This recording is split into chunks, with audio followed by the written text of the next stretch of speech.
What if the people who love you the deepest are also the first people you're capable of walking away from? Not because you stopped loving them, but because you finally learned what love without respect actually costs you? Have you ever blocked a number you used to know by heart? Skipped a family dinner and felt relief instead of guilt? Sat across from someone you've loved for years and realized you were grieving them while they were still in the room? Or loved someone so deeply that it took you far longer than it should have to admit they were hurting you on purpose? If any of that sounds familiar, stay with me, because what you're going through has a name, and by the end of this video, you'll understand why cutting off someone you loved might be the most loving thing you've ever done for both of you. Here's the first thing nobody tells you. Intelligent people don't stop loving people. They stop excusing what that love was quietly hiding behind. In the beginning, love makes you generous with your patience. You give people the benefit of the doubt because you know their good side, their soft moments, the version of them you fell for. But slowly your mind starts doing something it never asked permission to do. It starts comparing the person they promised to be with the person they keep choosing to be. The parent who says, "You know I love you," but only shows up when it's convenient for them. The partner who apologizes beautifully, but never actually changes the behavior. The childhood best friend who remembers every joke from 10 years ago, but forgets every hard year you've had since. Once your mind starts tracking that gap between love and behavior, it never fully stops again. Psychologists call this the shift from emotional loyalty to pattern awareness. And once it switches on, forgiveness stops feeling automatic. It starts feeling like a decision you have to consciously make every single time. But here's the part almost nobody says out loud. This isn't about falling out of love. It's about your nervous system refusing to keep financing a relationship that only withdraws. Loving someone costs energy. Hope costs energy. Forgiveness costs energy. Showing up again after being let down costs energy. For most relationships, that cost balances out over time. But when you keep giving and the other person keeps taking, or keeps hurting you in the same place again and again, the brain does what any depleted system eventually does. It starts protecting itself, even from people it loves. This shows up everywhere love lives, and not just in romantic relationships. In families, they stop attending gatherings that exist only to perform closeness nobody in the room actually feels. In friendships, they stop reaching out to the friend who only appears during their own emergencies and disappears during yours. In romantic relationships, they stop mistaking intensity for intimacy and passion for partnership. They start asking a harder question than, "Do I love this person?"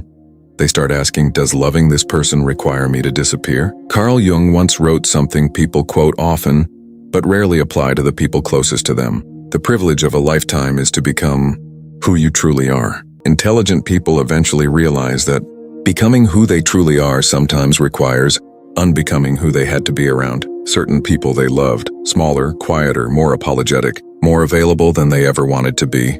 The moment that realization lands, staying stops being about loyalty. It starts being about self-erasure. And once you can name the difference, you can't unsee it again. This is where the biggest myth falls apart. People assume that cutting off someone you love means you were never really loyal, never really invested, never really cared as much as you claimed. It's almost the exact opposite. You have to have loved someone deeply to feel the full weight of choosing to leave them. Indifferent people don't cut anyone off. They just drift because they never had enough invested to require a decision. Only people who loved fully feel the full cost of walking away, and they pay that cost anyway, because staying would have cost them something they were no longer willing to lose: themselves. Grief researchers have a name for this particular kind of pain: ambiguous loss. It's grief without a funeral. Mourning someone who is still alive, still reachable, sometimes still sitting across the table from you. It's one of the loneliest kinds of pain, because the outside world doesn't recognize it as loss. There's no card for it, no ritual for it, no accepted timeline for how long you're allowed to hurt over someone you chose to let go of. But it is loss, and it deserves to be treated like one. And this is the twist almost nobody expects. People who cut off those they loved don't end up more alone. They end up with fewer relationships built on obligation, and a small handful built on actual mutual care. The circle shrinks so that what's inside it can finally breathe. They stop confusing history with health and nostalgia with compatibility. Loving someone for 10 years doesn't obligate you to tolerate them for an 11th, if those 10 years taught you exactly what you needed to know. This is also why intelligent people are often accused of being too quick to end things, or too cold for walking away from family, when in reality the opposite happened. They held on far longer than was healthy, absorbed far more than they should have, and only left after the evidence became impossible to argue with. Nobody sees the years of trying that happened quietly before the goodbye. They only see the goodbye and mistake it for the whole story. Think about someone you loved and eventually had to step back from. Was it because the love disappeared? Or was it because you finally admitted after everything that loving them was costing you a version of yourself you weren't willing to keep losing? That's not coldness. That's clarity that arrived years later than you wanted it to, and cost you more to accept than anyone will ever know. And that's really the whole story. Intelligent people don't cut off the people they loved in one dramatic moment. They do it one boundary at a time. No more excusing the same apology without the same change. No more attending events that only exist to perform a closeness that was never real. No more explaining their own pain to someone who has never once tried to understand it. From the outside, it looks sudden, even harsh. From the inside, it's the most honest, most painful, most necessary decision they've ever made, built quietly over months, sometimes years, one quiet withdrawal of trust at a time. So if you've had to let go of someone you truly loved, don't let anyone tell you that you didn't love them enough. The opposite is true. You loved them enough to finally stop pretending the relationship was working.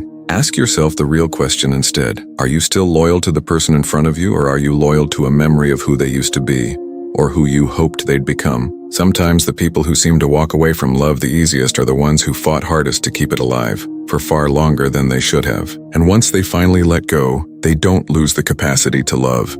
They just stop offering it to people who never learned how to hold it carefully. If this explains something you've felt but never had the words for, subscribe, because there's more of this coming every week. And before you go, tell me in the comments, who is the one person you loved deeply but eventually had to let go of, once you realized loving them was costing you yourself? I'll be reading every single one.